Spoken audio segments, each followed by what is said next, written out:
दोस्तों, असली दरिंदा संदीप घोष हो सकता है क्योंकि उसने अपनी वाइफ का ऑपरेशन के दौरान उसके पेट में लात मारी थी, जिससे उसकी दर्दनाक मौत हुई और खुद अस्पताल नहीं ले गया।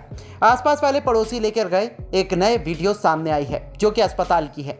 डॉक्टर बिटिया वाले केस की असली वीडियो मानी जा रही है। नमस्कार दोस्तों, स्वागत है आप सभी का एक बार फिर से हमारे YouTube चैनल पर। दोस्तों, अभी कोलकाता केस को लेकर एक ऐसी वीडियो सामने निकल कर आ रही है जिसको देखने के बाद हर कोई दंग है। तो सीबीआई तो सर पकड़कर बैठ गई है। सीबीआई को लगता है ऐसा कैसे हो सकता है, क्योंकि इस वीडियो ने पूरे केस को ही पलट कर रख दिया है। केस में कुछ ऐसा दिखाई दे रहा है जैसे मानो संजय रॉय असली दरिंदा नहीं बल्कि कोई और है। इस नई वीडियो ने ऐसे खुलासे किए हैं जो अभी तक नहीं हो पाए हैं। अगर ये वीडियो सीबीआई के हाथ न लगती तो असली हैवान सामने ही नहीं आता और अपनी हैवानियत का शिकार किसी और को बनाता। दोस्तों, यकीन मानिए, जो अभी नई वीडियो कोलकाता केस को लेकर सामने आई है, इसको देखने के बाद सीबीआई का पूरा डिपार्टमेंट तो हैरान है ही, साथ ही साथ पूरे पुलिस डिपार्टमेंट के होश उड़े हुए हैं। पुलिस से लेकर सीबीआई तक सभी परेशान हैं। पूरा पुलिस डिपार्टमेंट शक के घेरे में आ गया है। पुलिस डिपार्टमेंट के एक ऐसे उच्च अधिकारी का भी इस केस से ताल्लुकात दिख रहे हैं। दोस्तों, जैसे जैसे दिन बीतता जा रहा है वैसे वैसे ये केस और ही उलझता जा रहा है। सीबीआई अपने फाइनल नतीजे पर पहुंचे कि उससे पहले ही सीबीआई के हाथ नए सबूत लगते जा रहे हैं, नई वीडियोस आ रही हैं। पता नहीं, हमें ये नहीं समझ आ रहा है कि ये कैसे हैं या फिर फेल हो गया है, जो केस को और ही क्रिटिकल बनाते जा रहे हैं। अभी तक देखा जाए तो संजय रॉय को ही डॉक्टर बिटिया का मुख्य आरोपी कह दिया गया था, लेकिन सीबीआई के हाथ जो अभी नई वीडियो लगी है, इसने पूरे केस को इस तरह घुमा कर रख दिया है कि डॉक्टर बिटिया के साथ जो रेप किया गया, उसके बाद उसका मर्डर किया गया, या यूं कहें कि सिर्फ गुमराह किया गया, संजय रॉय को फंसाने की साजिश थी। असली वजह डॉक्टर बिटिया को मारने के पीछे कुछ और ही थी। दोस्तों, आपको बता दें कि अभी तक सीबीआई ने कई लोगों का पॉलीग्राफ टेस्ट ले लिया है। पॉलीग्राफ टेस्ट के दौरान कुछ नए खुलासे भी हुए हैं जो संजय रॉय के अलावा कुछ और लोगों के इस वारदात में शामिल होने की तरफ इशारा कर रहे हैं। ये सब तो आप लोगों को पता ही होगा। सबसे पहले मैं आपको बता दूं कि संजय रॉय ने ही सबसे खूंखार दरिंदा आरजीकर मेडिकल कॉलेज का पूर्व प्रिंसिपल संदीप घोष है। संदीप घोष एक ऐसा दरिंदा है जिसने खुद की पत्नी तक को नहीं छोड़ा। जरा आप सोचिए कि वो दूसरों के साथ कितनी हैवानियत कर सकता है जो अपनों का नहीं है, वो किसी और का कैसे हो सकता है। दरअसल दोस्तों, मीडिया रिपोर्ट से खबर मिली है कि जब उसके पड़ोसियों से पूछा गया तो पता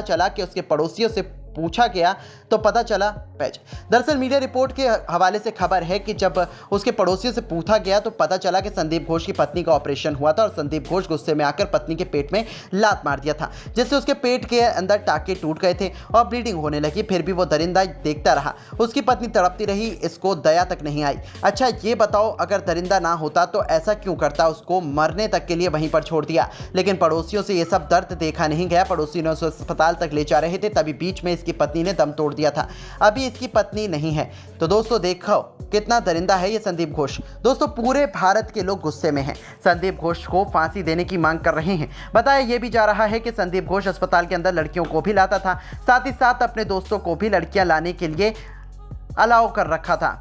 खुद तो वैसा था लेकिन लोगों को भी बर्बाद कर रहा था। यानी कि इससे यही साबित होता है कि अस्पताल के अंदर दरिंदगी रैकेट की तरह चल रहा था। डॉक्टर बिटिया को कुछ ऐसा पता था जो संदीप घोष के गले का फंदा बन सकता था। अपने गले के फंदे को हटाने के लिए उसने इतना बड़ा कदम उठा लिया, कोई सोच भी नहीं सकता था। इसलिए संदीप घोष अपने साथियों के साथ मिलकर डॉक्टर बिटिया के साथ इतना जघन्य अपराध किया है। दोस्तों, सूत्रों के हवाले से ये खबर मिली है कि संदीप घोष की पहुंच ममता बनर्जी तक है। इसलिए बताया जा रहा है कि संदीप घोष को लगातार बचाने की कोशिश किया जा रहा है। उसे लोग बचाना चाह रहे हैं, पैसों की गड्डियां उड़ा रहे हैं। पूरा पुलिसिंग डिपार्टमेंट पूरे केस को कवर अप करता हुआ नजर आ रहा है। इसलिए तो घटनास्थल पर 40 मिनट लेट पुलिस पहुंची थी। तब तक दरिंदे ने कई अहम सबूतों को मिटा दिया था।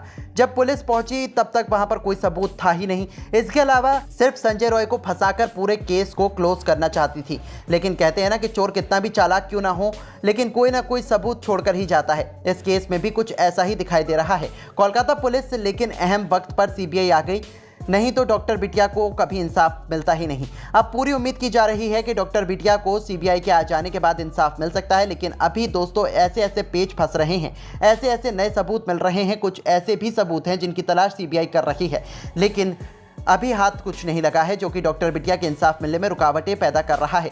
दोस्तों, एक बात तो साबित हो गई है कि जिस तरह से संदीप घोष को और अस्पताल को कवर अप किया जा रहा है, उससे यही लगता है कि संदीप घोष के साथ साथ कोई ऐसा पावरफुल दरिंदा इसके पीछे है जिसे बचाने की हर संभव प्रयास किया जा रहा है। लेकिन सीबीआई की इतनी कड़ी मेहनत के बाद शायद ही दरिंदा बच पाएगा। तभी तो बीच बीच में कुछ ऐसे हरकत किए जा रहे हैं ताकि सीबीआई का ध्यान मेन केस से भटक जाए, वहाँ उसका ध्यान जा ही नहीं। लेकिन अभी जो वीडियो सामने आई है, इसने एक नया ही मोड़ इस केस में ला दिया है। तो दोस्तों, इस वीडियो से क्या क्या नया खुलासा हुआ है जानेंगे इस वीडियो में। लेकिन उससे पहले डॉक्टर बिटिया को इंसाफ मिले और उसके जो दरिंदे अपराधी हैं उन्हें फांसी की सज़ा दी जाए, इसके लिए इस वीडियो को एक लाइक तो बनता है। फटाफट वीडियो को लाइक कर दीजिए। दोस्तों, ट्रेनी डॉक्टर महिला डॉक्टर के साथ रेप और फिर हत्या के मामले से जुड़ा एक अहम वीडियो सामने आया है। वीडियो अस्पताल के आरजीकर मेडिकल कॉलेज के अंदर का बताया जा रहा है। ये वीडियो उस समय का है जिस समय बिटिया के साथ दरिंदगी हो रही थी, जिसमें सेमिनार हॉल के अंदर का दृश्य दिखा। वीडियो में दिखाया गया है कि सेमिनार हॉल के भीतर शव फर्श पर पड़ा है। शव को नीले कपड़े से ढका गया था। शव को ढकने के लिए बगल में सिर्फ 5 फीट का सफ़ेद कपड़ा लटका हुआ है। टेबल पर एक बैग भी रखा हुआ है जो कि डॉक्टर बिटिया का है, जिसके साथ दरिंदगी की गई थी। और वीडियो घटना की कुछ देर बाद का बताया गया है। इसी से जुड़ा एक और अहम वीडियो मिला है जिसमें देखा गया कि सेमिनार रूम के सामने और अंदर बड़ी संख्या में लोगों की भीड़ जमा है। इस केस की जांच कर रही सीबीआई ने सुप्रीम कोर्ट में दावा किया था कि क्राइम सीन के साथ छेड़छाड़ की गई है, जिसकी इस वीडियो से पुष्टि नहीं की जा सकती है। लेकिन कोलकाता पुलिस का कहना है कि वीडियो में वही लोग दिख रहे हैं जिन्हें वहां रहने की इजाजत दी गई थी। इससे पहले एक वीडियो भी सामने आया था जिसने पश्चिम बंगाल सरकार और कोलकाता पुलिस की कार्यशैली पर बड़ा सवाल खड़ा कर दिया था। 45 सेकंड के इस वीडियो को 9 अगस्त की सुबह उसी सीन ऑफ क्राइम का बताया जाता है जहां अस्पताल के अंदर ट्रेनी डॉक्टर के साथ रेप और कत्ल जैसी भयानक वारदात हुई थी। इस वीडियो में सीन ऑफ क्राइम में लोगों की भीड़ देखी गई, जिसमें वो एक दूसरे से बात करते, ताकते झांकते और मोबाइल फोन चलाते देखे गए। इससे भी ज़्यादा हैरानी की बात यह है कि लोगों की इस भीड़ में कोलकाता पुलिस वाले भी मौजूद रहे। कोलकाता पुलिस ने वीडियो को 9 अगस्त की सुबह कोलकाता अस्पताल के सेमिनार रूम का माना है, लेकिन उसका कहना है कि जब तक उसने लाश के इर्द गिर्द वाली जगह को कॉर्डन ऑफ कर दिया था, यानी घेर दिया गया था, और ये लोग उस घेरे वाली बंदी वाली जगह के बाहर खड़े हैं। लेकिन कोलकाता पुलिस की सफाई से यही साफ है कि इतने सारे लोग उस सेमिनार हॉल के अंदर तब घुस गए जब हॉल में लाश पड़ी थी, और सीन ऑफ क्राइम को सुरक्षित करना पहली और सबसे बड़ी ज़रूरत थी। इस वीडियो में कुछ लोगों की पहचान का दावा भी किया गया है। इस वीडियो में आरजीकर मेडिकल अस्पताल की पुलिस चौकी के इंचार्ज संजीव चट्टोपाध्याय, वकील शांतनु दे, तत्कालीन प्रिंसिपल संदीप घोष के पीए प्रसून चट्टोपाध्याय और फॉरेंसिक डेमोन्स्ट्रेटर देवाशीष सोम को देखे जाने का दावा किया गया है। ऐसे में सवाल ये उठता है कि आखिर इतने सारे लोग सीन ऑफ एक्चुअल क्राइम पर कर क्या रहे थे। अजीब बात तो यह है कि इस भीड़ में अस्पताल के डॉक्टर और स्टाफ के साथ साथ कई बाहर के लोग भी हैं जिनके कायदे से यहाँ होने का कोई तुर्क ही नहीं बनता है। इस हालत पर अब पुलिस को जवाब देते नहीं बन रहा है।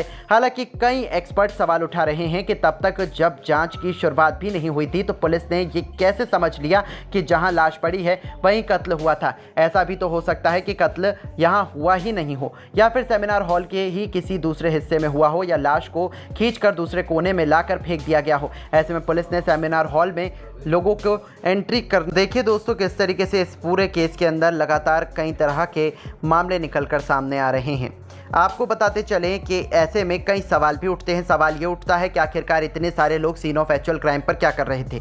अजीब बात तो ये है कि इस भीड़ में अस्पताल के डॉक्टर और स्टाफ के साथ साथ कई बाहर के लोग भी हैं जिनके कायदे से यहाँ होने का कोई तर्क नहीं बनता है। इस हालत पर अब पुलिस को जवाब देते नहीं बन रहा है। हालांकि कई एक्सपर्ट सवाल उठा रहे हैं कि तब तक जब जाँच की शुरुआत भी नहीं हुई थी तो पुलिस ने ये कैसे समझ लिया कि जहाँ लाश पड़ी है वहीं कत्ल हुआ है। ऐसा भी तो हो सकता था कि कत्ल कहीं और हुआ हो, या फिर सेमिनार हॉल के ही किसी दूसरे हिस्से में हुआ हो और लाश को खींचकर दूसरे कोने पर लाकर फेंक दिया गया हो। ऐसे में पुलिस ने सेमिनार हॉल के लोगों को एंट्री देकर केस का कबाड़ा कर दिया है। उधर सीबीआई की छानबीन में साफ हुआ कि वारदात की रात आरोपी संजय रॉय ने जिस बाइक का इस्तेमाल कर आरजीकर अस्पताल की दूरी तय की थी वो बाइक भी किसी और की नहीं बल्कि कोलकाता पुलिस की थी। ये बाइक कोलकाता पुलिस कमिश्नर के नाम पर रजिस्टर्ड है। सीबीआई ने फिलहाल इस बाइक को जब्त कर लिया है, लेकिन सवाल ये उठता है कि जब आरोपी संजय रॉय एक पुलिसकर्मी नहीं है तो फिर ये सरकारी बाइक का इस्तेमाल कैसे कर सकता था। कैसे ऐसे अपराधी आपराधिक चरित्र वाले शख्स को कोलकाता पुलिस ने अपनी बाइक का इस्तेमाल करने की छूट दे रखी थी। बाइक का इस्तेमाल करने वाला संजय कत्ल के मामले में गिरफ्तार तो हुआ ही, लेकिन इससे पहले भी उसने कानून तोड़ने में कोई कमी नहीं की थी। वो उसी बाइक से नशे की हालत में वारदात की रात कोलकाता की सड़कों पर घूमता रहा। उसने अलग अलग रेड लाइट एरियाज का दौरा भी उसी बाइक से किया और कम से कम 15 किलोमीटर तक पुलिस लिखी बाइक शराब के नशे में धुत होकर चलाई। बताते चले कि सीबीआई ने सुप्रीम कोर्ट में दाखिल अपनी स्टेटस रिपोर्ट में दावा किया था कि आरजीकर मेडिकल कॉलेज में क्राइम सीन यानी कि मौके पर छेड़छाड़ की गई है। पुलिस ने अंतिम संस्कार के बाद एफआईआर दर्ज की थी। इस पूरे घटनाक्रम के दरमियान अस्पताल प्रशासन पूरी तरह से उदासीन रहा। केस में लीपापोती और पर्दा डालने की कोशिश की गई। घटना की सूचना भी परिजनों को देरी से दी गई। सीबीआई ने कई चौंकाने वाले खुलासे किए। Kolkata doctor rape murder case की जांच फिलहाल सीबीआई के हाथों में है। सूत्र बताते हैं कि सीबीआई मामले में पूर्व प्रिंसिपल संदीप घोष से लगातार पूछताछ और 10 लोगों की पॉलीग्राफ टेस्ट के बाद केस को सुलझाने के करीब पहुंच गई है। जांच एजेंसी जल्द ही बड़े एक्शन लेने की तैयारी में है। सूत्रों के मुताबिक 1 या 2 दिन में बड़ा एक्शन हो सकता है। तो दोस्तों, हम यही कहेंगे कि जल्द से जल्द आरोपी संजय रॉय, संदीप घोष, इसके जो भी कातिल हैं, उन्हें फांसी की सजा देनी चाहिए। उन पर रहम नहीं किया जाना चाहिए। ये इतनी खतरनाक दरिंदे हैं, अगर इन्हें खुला इस समाज में छोड़ दिया जाएगा तो ये किसी और को भी शिकार बनाएंगे। इनके साथ ऐसी कड़ी कार्रवाई होनी चाहिए ताकि जो और भी दरिंदे पिल के अंदर छिपे बैठे हैं, उनकी रूह कांप जाए और वो इसी तरह के खतरनाक क्राइम करने से खुद को रोक पाएं। तो दोस्तों, इसके बारे में आपका क्या कहना है? कमेंट बॉक्स में अपनी राय जरूर दें और ऐसी ही शानदार खबरों के लिए हमारे चैनल को जरूर सब्सक्राइब करें। धन्यवाद।